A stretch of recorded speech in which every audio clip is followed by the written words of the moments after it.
Making 0.5% chlorine solution. क्लोरिनको धुलो पानीमा घोलेर आधा प्रतिशत क्लोरिनको मिश्रण बनाउने प्रक्रिया। क्लोरिन मिश्रित पानी औजारहरूबाट कीटाणु मार्न या डिसइन्फेक्ट गर्न र अरू इन्फेक्सनबाट बचाउने कार्यहरूमा प्रयोग हुन्छ। आधा प्रतिशत क्लोरिनको मिश्रण बनाउने तरिका। चाहिने सामानहरू: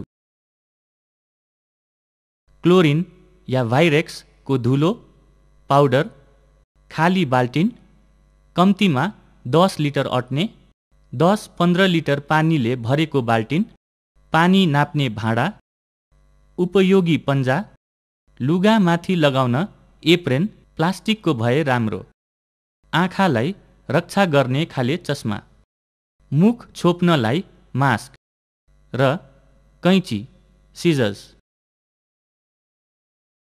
तयारी गर्ने: सबै सामानहरू तयार पार्नुस्। 10 देखि 15 लिटर पानी ठिक्क पारेर राख्नुस्। उपलब्ध छ भने टोपी, क्याप, एप्रेन,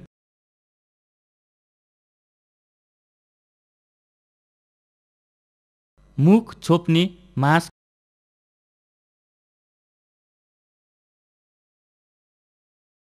र आँखाको रक्षा गर्ने चस्मा लगाउनुस्। उपयोगी पन्जा लगाउनुस् र माथिको भाग अलि तलतिर दोब्राउनुस्। खाली बाल्टिनमा जसमा क्लोरिन बनाउने हो, पानी नाप्नेले आधा लिटर पानी लिएर खन्याउनुस्। क्लोरिनको धुलो मिसाउने तरिका। क्लोरिनको बट्टा या पोकाको निर्देशन राम्ररी पढ्नुहोस्। क्लोरिनको बट्टा खोल्नुहोस्, अथवा पोको हो भने कैँचीले पोकोको टुप्पो काटेर खोल्नुहोस्। काटेको टुप्पोको धुलो पाउडर या धुलो निस्कनको लागि उपयुक्त हुनुपर्दछ। धुलो पाउडरलाई बाल्टिनमा पानी नजिकै लगेर होसियारपूर्वक खन्याउनुस्। धुलो हावामा उड्नु भएन र आँखासम्म पुग्नु भएन। पानीमा धुलो पाउडर पुरै नघुलिन्जेल पन्जा लगाएको हातले घुल्दै जानुहोस्। यसको लागि अझै पानी थप्दै गए हुन्छ।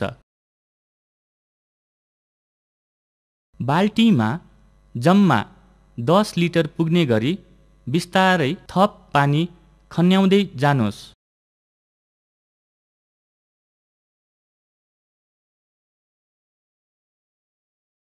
क्लोरिनको धुलो पाउडर मिस्याएर पुरै गलिसकेपछि आधा प्रतिशत क्लोरिन र पानीको मिश्रण तयार हुन्छ। यो आधा प्रतिशत क्लोरिन पानीको मिश्रणलाई अस्पताल या अन्य ठाउँमा प्रयोग गर्नको लागि भाँडामा खन्याउनुहोस्। यो भाँडालाई सुरक्षित स्थानमा राख्नु पर्दछ। पन्जाबाट हात निकाल्नु अघि पन्जासहित हात राम्ररी धुनु पर्दछ। त्यसपछि मात्र पन्जा फुकालेर उपयुक्त स्थानमा सुकाउन राख्नुहोस्।